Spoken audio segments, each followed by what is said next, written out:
Hi, this is Dave, and before we get to the show, I wanted to ask you a favor. One of our goals this year is to grow the show so that What Does Star Wars Mean to You reaches more listeners. And that's where we're asking you for help. And it's really easy. Wherever you listen to us, please hit that subscribe button. If you're liking the show, give us a 5-star rating and review on the platform you listen to us. We make a lot of fun of the algorithm and the smash that button thing, but it really does help us get noticed by new fans. And if you want to join in on the conversation, find us on social at Star Wars Mean to You. That's Star Wars Mean, the number 2 in the letter U. Now, let's chat some Star Wars. Hello there. This is Elora, and I'm a prequel trilogy kid. And this is Dave, and I'm an original trilogy kid. And you're listening to What Does Star Wars Mean to You, where we talk to all kinds of fans of the franchise, from industry insiders to indie artists, from obsessive mythologists to mega collectors, all for one goal, to take the hate out of the debate. Blah, blah, blah, blah, blah, blah, blah. I'm just making noise with my mouth. We are recording this on election night, and there might be alcohol involved. Yeah. Good point. All for one goal, to take the hate out of the debate by focusing on one fan at a time to find out what does Star Wars mean to you. Plus, it's just fun to chat Star Wars while the election is going on. I was going to say, and sometimes it's just necessary. Yes. So if you're liking the show, please give us a 5-star rating. It really helps beat the algorithm and get us out there so people can find us. Also, subscribe to the show. That helps too. Yeah, we like to pop up in your feed every week and chat Star Wars in your ears. Yeah, no. Oh God, please don't use that. That sounded weirdly creepy. Yeah.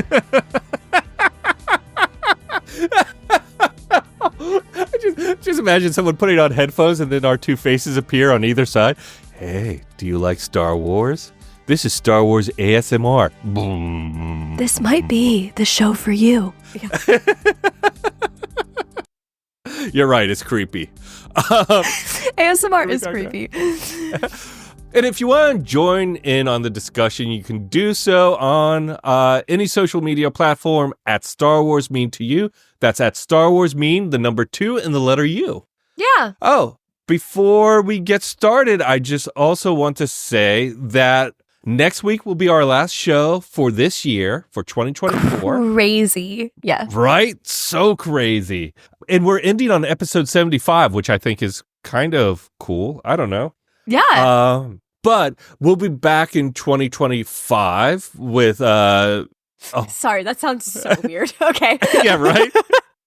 It's just like, is that the right number 5? Are you sure? 25? 2025? Don't you mean we were 1997? born in I was going to say we were born in the 1900s, Dave, as the Gen Zers say. Yeah. Yeah. Oh. We'll have to at some point get a Gen Zer on here who came onto Star Wars via the sequel trilogy. Yeah, that would actually be fun. What, they're probably 10 right now? Yeah, well, 15 maybe? 20, because if you're 10 when you see it 10 years ago. Okay. I guess I'm thinking somebody like that was, Oh, okay, yeah, 6. 10, yeah. Yeah, you're right. Maybe 15? Yeah. Yeah. In a couple more years, we'll look for that. We'll cast that. Oh, my God. Oh, but we'll be back in 2025 and lining up interviews now. But tonight, we are talking Star Wars audio or Star Wars audio books. Audio dramas. Yeah, audio dramas. Last week, we had Chelsea Zukowski from Space Wizards Book Club, and she raved about the audiobooks for Star Wars, especially the ones with Marc Thompson narrating. But let's have her say what she's thought, because we have it on tape. The audiobooks specifically were so immersive. They have sound effects. It wasn't Marc Thompson who narrated Lost Stars, but Marc Thompson is the premier Star Wars audiobook narrator, and he does incredible work with the different voices and things like that. So it is always so thrilling whenever I turn on a new Star Wars audiobook, because you get that movie in your ears. You get the a long time ago in a galaxy far, far away, and then the music. Chelsea was a delight. Really She enjoyed that was. conversation. I hope to have her back. We've kind of talked in the background, off camera, off mic, about maybe doing some sort of like mini like book nook review corner, something probably named much more creatively and wittier than that in the future. So she's someone we would definitely love to have back. And we decided to take her recommendation and listen to one of the novelizations narrated by Marc Thompson. And we chose The Rise of Skywalker. Why did we do that, Dave? Tell me. I have to say, okay, I think I was drawn to Rise of Skywalker because I'm very critical of Rise of Skywalker. You could almost say I don't like it, but that's not particularly true. It's just for me it has a lot of obstacles into enjoying it. Yeah. No, that's fair. When thinking about the prequel trilogy and how Clone Wars and the novelization of Revenge of the Sith really kind of changed my whole perspective on the prequel trilogies, and that's over years and nostalgia as well. I was like, okay, maybe like we have not dived, we as a society, we as an entertainment culture have not dived into the sequel trilogy the way the prequel trilogies have been dove into, like having shows and really kind of exploring all the stories within the prequel trilogy.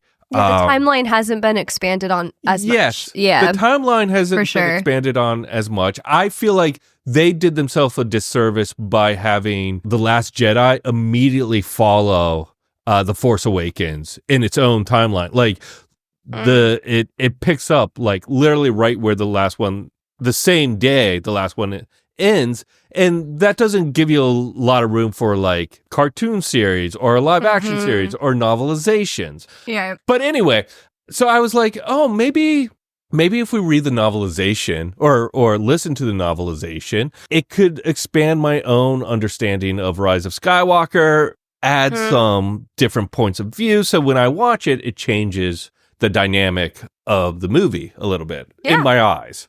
Or the story of the movie in my eyes. Yeah, and we also just read Lost Stars by Claudia Gray. Yes. Which is kind of a prequel to the sequel trilogy in its way. That's true. We contested that slightly, but that's what it was. It was marketed to be. Yes. Yeah, because it goes right up to the Battle of Jakku. Yeah. So it was a bit of a stretch, but it gets there. And I think just getting a little bit more experience on what is the audio drama like when comparing it to like the novelization of the film versus an original story. Yeah. Yes. So the other thing was Chelsea's kind of raving about Marc Thompson's narration, and I've heard it before. Like a lot of people love the audio books of Star Wars because of the production value. They have the sound effects. They have some of the music. They have Marc Thompson kind of doing voices. And he is a voice actor who started out on MTV's Daria and has done things for Pokemon, Yu-Gi-Oh!, Teenage Mutant Ninja Turtles, G.I. Joe Sigma 6, Wonder Pets, Welcome to the Wayne, and Peking Duckling, to name a few. The last couple I don't recognize. I said it as if I don't recognize it. They all have massive fandoms. Yeah. Yes, exactly. And he has narrated like over 80 Star Wars stories from 2006 to now. So which is no small feat. I mean, honestly, outside of George Lucas himself and, the current masterminds of Lucasfilm and Disney, is there anyone that might know the Star Wars universe better than the one who's narrated more than 80 stories? No, I don't think so. Yeah. So that brings us to The Rise of Skywalker audio drama. Or audio, what is it? Audio book, I guess. But it feels like audio drama. Me too. I like it too. I feel like you can, I think you can apply that to this because it's so much more than the audio version of a book. There's so many elements that are brought in. There's also other audio that's brought in other than Thompson's narration. There's like some character voices from the film and like other sound effects and things that are used to kind of richen the experience. Yes. And, Yes. The music, I think, does that a lot too, but we'll get into that. Yeah. Yes. Marc Thompson's performance. Let's start there. Mm-hmm. Marc Thompson's performance, because I think that's the real draw. And I really enjoyed his performance enough to want to seek out more stories by him. Yeah. I will say audio is hard for me because my brain gets distracted. So unless I'm driving or like laying there very meditatively listening, my mind starts to wander. I fall asleep, or I start going, I wonder what's going on in election night. And then like 20 minutes later, I'm like, oh, I just totally missed chapter 5. Yeah.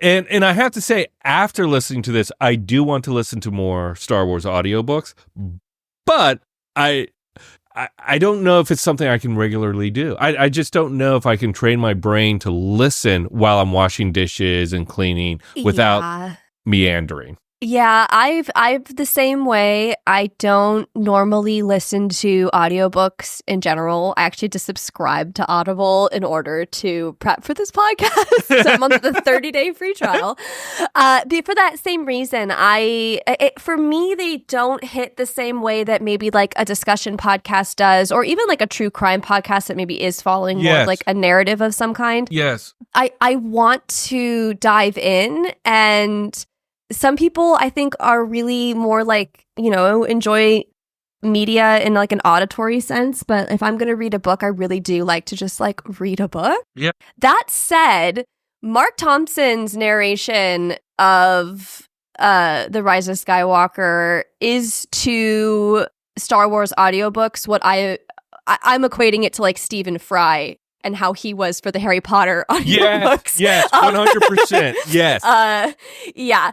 So, like, there's a huge amount of talent here. There's so much to be respected and talked about. And I think that he pulled me in to a format that I'm not normally very interested in spending time with. That I don't think I would have engaged as deeply had he not been the narrator. I mean, you can't really know that for sure, but he did a really great job. He does a really great job, and I enjoyed his like voice representation of the characters, and I think that like his Luke is so good. Yeah, and I think of like Mark Hamill's voice as like a hard voice to impersonate.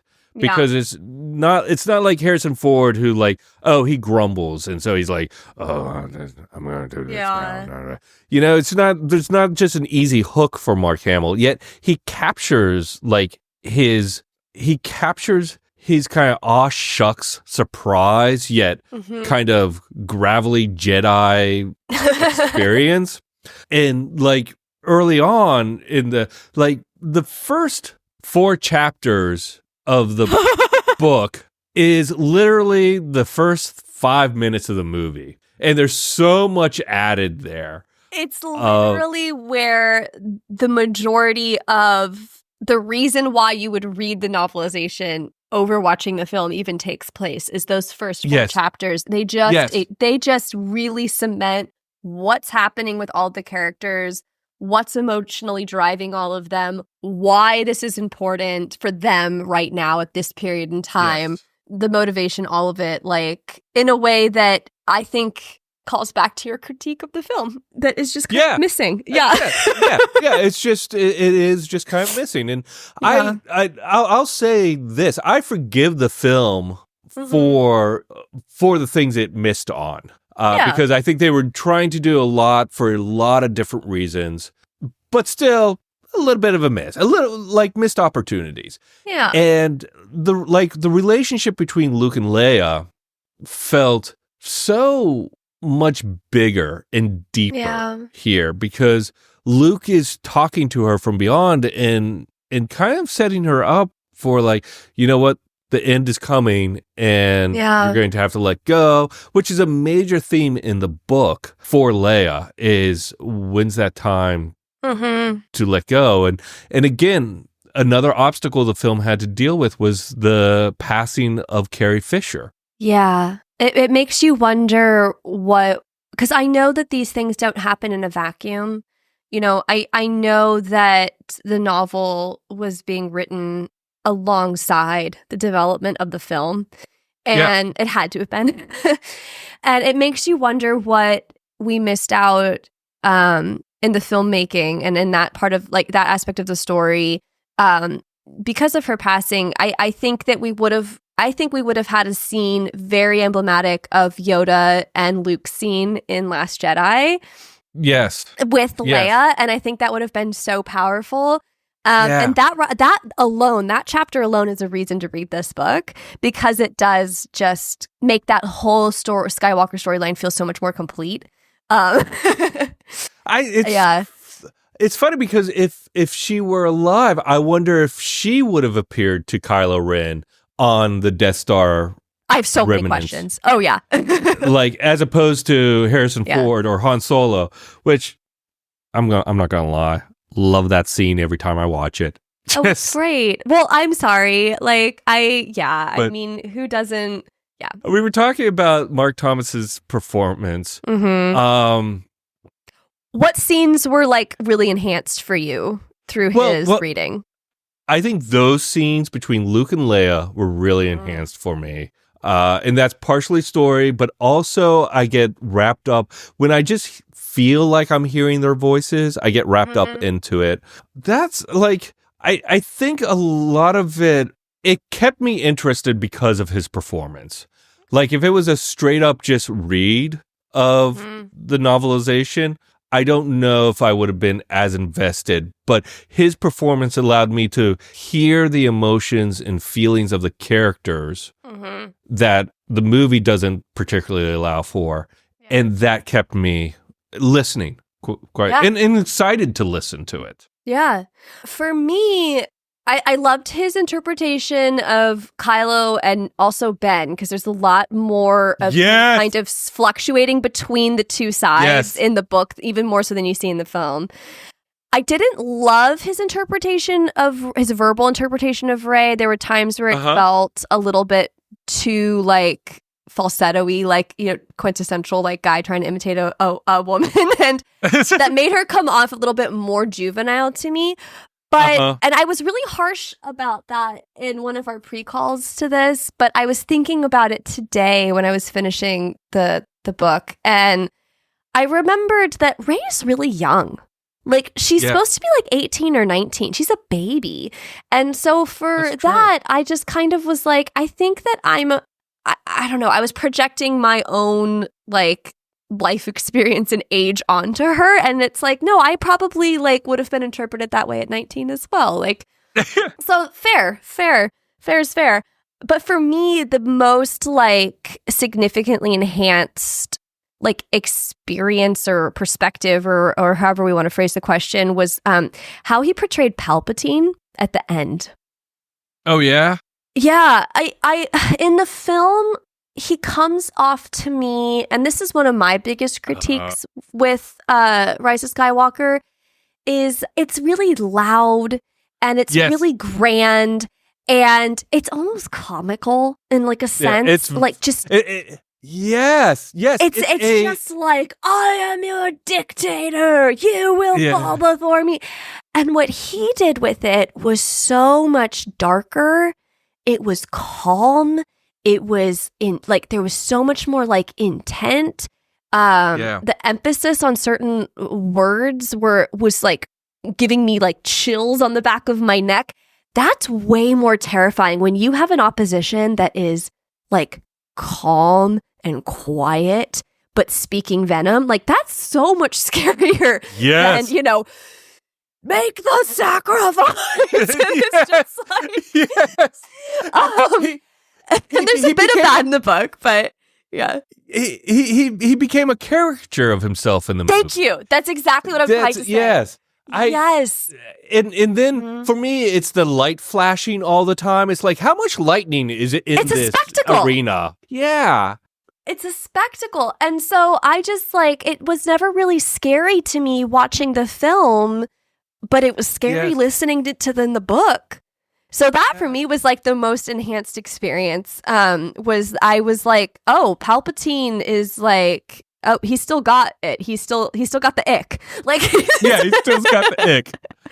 Yeah. That's kind of that catty overtone and viciousness and Yeah. The other thing that was expanded on, because I'm harping on this one particular point in the story so much, that you don't get in the film is the dyad and the rule of two. Yes. It's referenced. I mean, that's the whole crux. I mean, that's the linchpin of the film, but there's no concept as to what that even really means. Yes. The significance of that moment. And it's really expanded on in the novelization, and especially coming out of The Acolyte, that was... They literally used the phrase pure doctrine of the dyad within the book. Yes. It really adds some serious significance to what was happening.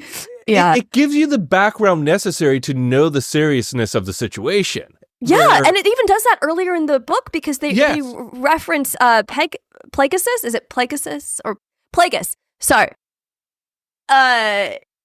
They dive into the characters kind of create who is it earlier in the book that dives into that?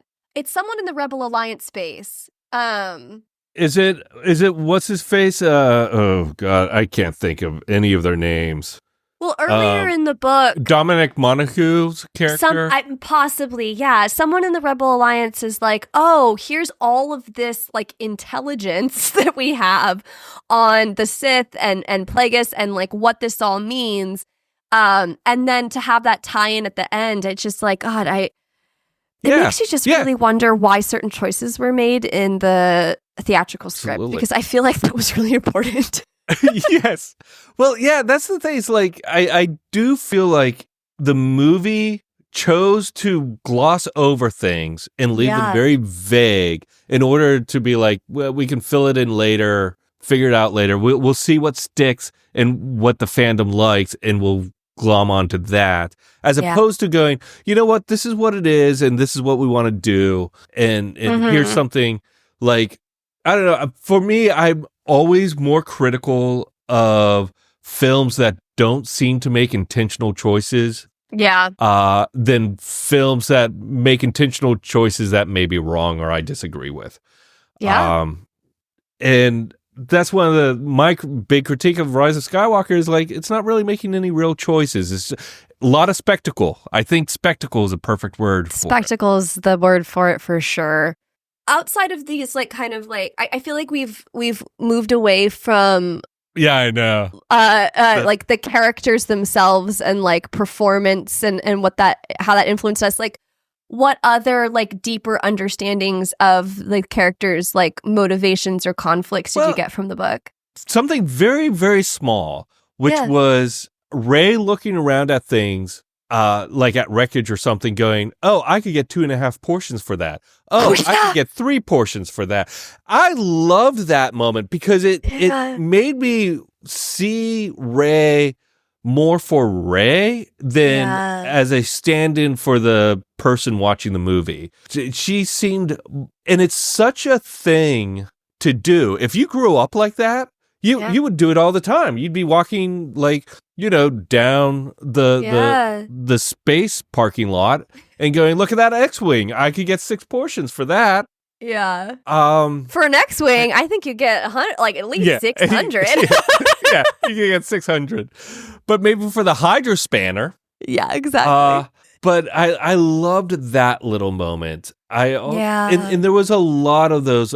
Oh, another thing I got was a little bit more of who, oh God, what's his name? Ochi of Bastoon, who he was, what he wanted, what he did, and how it all connected to the Emperor. Because I swear, this time I watched it, I watched it again after listening to the audiobook. I watched it yesterday. Yeah. And I was like, oh, I get it. Yeah. I get what they're doing. Okay. I'm following the story. Sorry, I'm falling back on that. No. And then what's the God, I always forget his name, but he's one of my favorites. The droid mechanic that they go and see. The one. Baba Frick. Baba Frick has an entire half a chapter where he's like coming to terms with his demise and he's like, it goes into how he prefers to work on droids, and it was wonderful. Yes. I loved it. Yeah. And it made this like small side character who was awesome anyway. Yes. He was just like he went from this like kind of adorable side, kind of almost like a Muppet, exactly what I was about to say. That's hilarious. To like someone with a lot of depth, and like he kind of reminded me of like, you know, like my grandpa. Like he was just it made me think of the First Order side of things and how much more detail there was there. Hux was a big one. Yeah. You get really into his motivation and how he was doing it. Yeah. Yes. You get into that. You get into a little bit more of the First Order's perspective of Kylo Ren. Yes. They're real annoyed with him. They're real annoyed with him. The Knights of Ren. Who put this kid in charge kind of annoyed with him. Yes. And I thought that was also great detail to have. It was just all these little building blocks that transformed it from kind of like a monochromatic sketching to a fully fleshed out painting. Oh, yeah. Yeah. I mean, you already referenced Luke and Leia's relationship. I also think that there's something to be said about the inner dialogue that was also just Leia's and her choices around why she pursued family and leadership over becoming a Jedi. Which I thought was wonderful, too. Oh, yeah. It totally rounded out her character more than any other story that I've exposed myself to yet in the Star Wars world. But the most significant, I think, for me was actually like the Kylo Ben dyad. And that's probably not the best worst of these dyad because it is so significant to other parts of the story. But it's kind of a Jekyll and Hyde thing that was going on. Yes, yes. Because it fluctuates way more overtly in the book than it does in the film. In the film, he's definitely tortured. He's conflicted. But he does tend to, I don't know, his character's portrayed more in living in that state of anger. Whereas in the book, Ben comes to the surface a lot more frequently. Yes. Which definitely spins up Kylo and makes him angrier and angrier. But I don't know, it reminded me of like an inverse of when we read the novelization of Revenge of the Sith and we got way more context for Anakin's downward spiral. This felt like the inverse of that. I got way more context for how he came out of the woods, and it was really cool. Yeah. That is really cool. That is really, yes. I think that's because I also love how that reverses and echoes what happened to Anakin Skywalker. Yeah. You know, it is, and at the time where it is, it's the third in the trilogy where Revenge of the Sith was the third in the trilogy. Yeah. That's a really awesome point. Shout out to Ray Carson, whose name I don't think we've said yet on this podcast, but he's the one that actually wrote the book. Yes, he's the writer. Marc Thompson's performance needed your words and your story. Exactly. And you knocked it out of the park. Yeah. What are the other things about the audio? Like we touched upon the sound effects and music a little bit, but what are some of the other things that brings life to an audio Star Wars? God, I mean, for me, I actually don't think I needed so much of the sound effects to get in the world of Star Wars. The music is always so impactful for me. Star Wars, like it just, that whole score really just sets the tone for how you should be feeling in any given scene. It adds urgency or, whatever emotion you're supposed to be feeling at the time. So I think that is my reason for why you would listen to the novelization over just read it, is you still get some of that like epicness of the cinema experience. Yes. Yeah. But more depth in the story too. But it's tricky because not everyone likes to listen to books, which we've already also hit on. So the music really drew me in. When I felt like I was drifting, it kind of came in at the key points, and that drew me back in. And that was, I think, intentional and pretty well done. Yeah. That is so true. For me, the music is such a strong part of Star Wars, like just such a massive part of it, that I love that it's orchestrated a little bit, because when I read the comic books or when I'm reading a novel, sometimes I'll put on the soundtrack just to have that feel. That's a good idea. Yeah. But the soundtrack doesn't always line up. Like maybe there's a Han and Leia scene in the Imperial Marches. You're like, doesn't quite line up. But when it lines up, man, so sweet. Mm-hmm. And I think I like the sound effects a little bit more, but I can see where when they're overplayed, it's almost like, okay, guys, make a decision. Are you doing an audio drama or are you doing a audio book? And maybe that's kind of an a-hole-ish way of phrasing it or judging it. But yeah, I mean, I have my judgments too, kind of in that vein. There were moments where I felt like the transition between character perspectives was not super clear. Especially if you're doing other things. Like, I don't have a break in the page to tell me we've gone somewhere else. And if I'm washing the dishes and suddenly it's coming back to the forward of my mind, I'm like, wait, who's talking? And I'm going back a minute and a half to figure it out. Yes,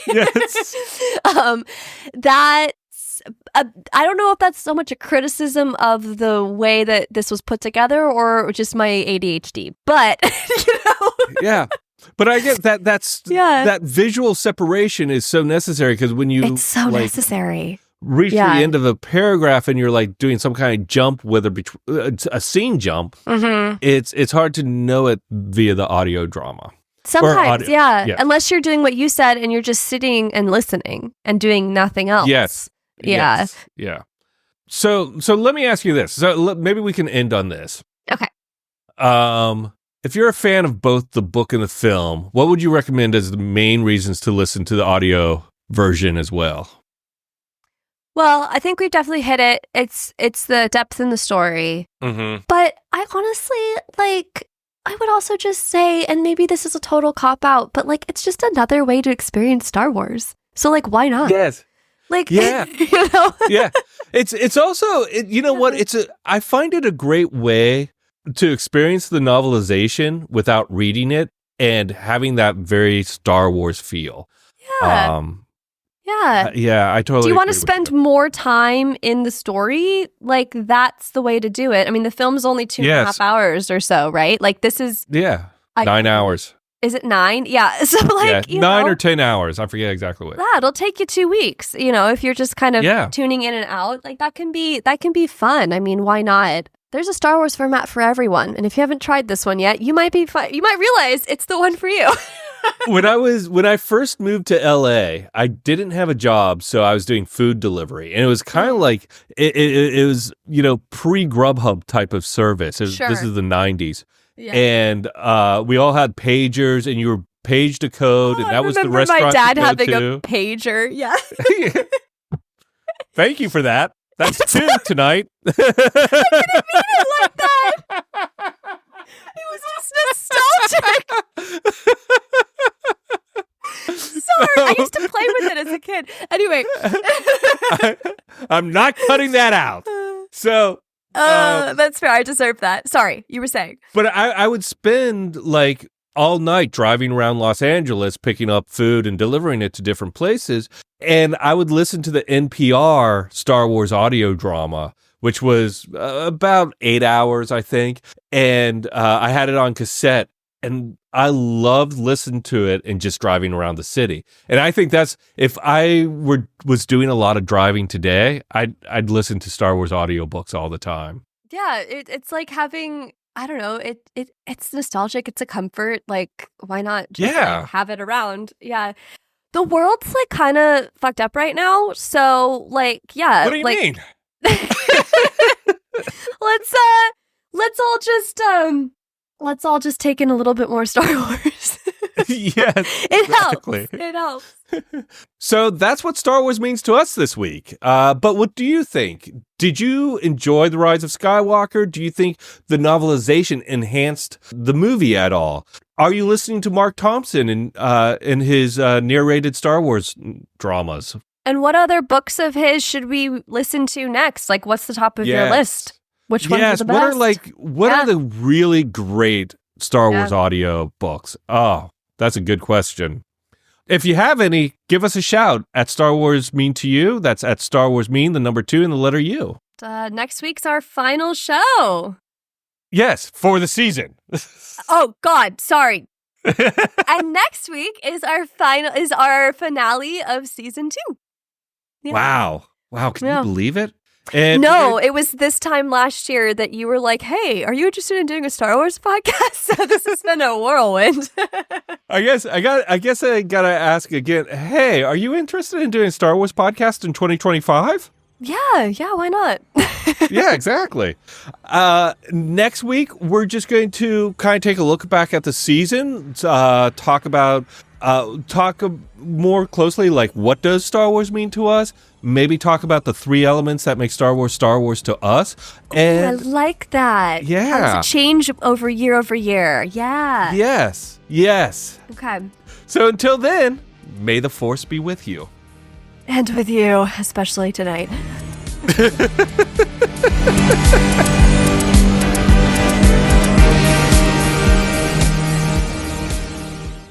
Hi, this is Dave, and before we get to the show, I wanted to ask you a favor. One of our goals this year is to grow the show so that What Does Star Wars Mean to You reaches more listeners. And that's where we're asking you for help. And it's really easy. Wherever you listen to us, please hit that subscribe button.